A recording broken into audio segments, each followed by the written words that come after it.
The power of Blade to delay not just Marvel Studios, but Disney's entire slate and reshuffle everything around is telling.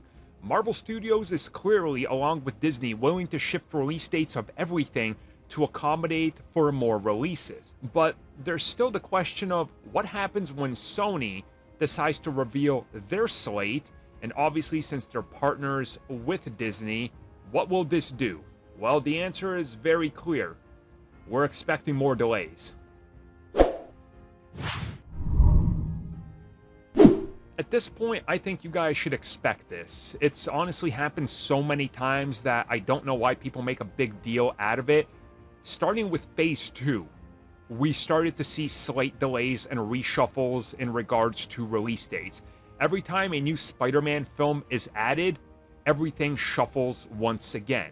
And now that they're working with Sony, and there's only so many possible release dates, we see that Sony, Disney, and Marvel Studios are working together to make sure that there's enough room between Marvel films. Because again, despite the fact that it's a Sony Marvel film, Marvel and Disney still benefit from it with sales of merchandise and comics and crossover events that hype up these characters. So again, they have to play ball with one another. So whenever they officially reveal multiple Spider-Man films, again, there's no way that they're gonna shove them like weeks within one another. It just doesn't make sense. They love to, by the looks of it, leave at least 6 to 8 weeks between films.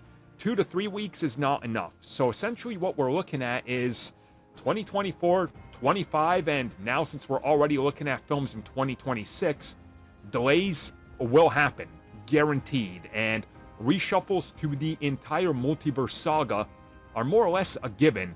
And anybody saying otherwise has to be insane. If you just look at the sheer amount of content that we're getting and how much more is in development from both Sony and Marvel Studios, you realize that at one point we're getting to literally be watching one Marvel Studios and or Sony Spider-Man project per month.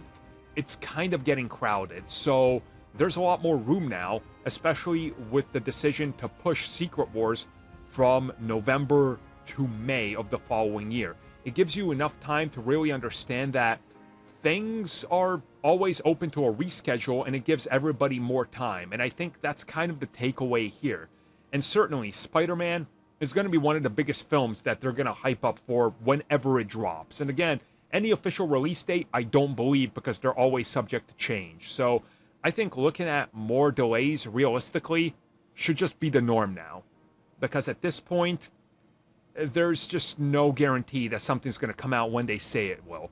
Because until they start the advertising, and even sometimes after it, they still got plenty of time to delay it and make the best choice. And I think giving the visual effects teams a break and more time possibly to get things right should probably be a priority.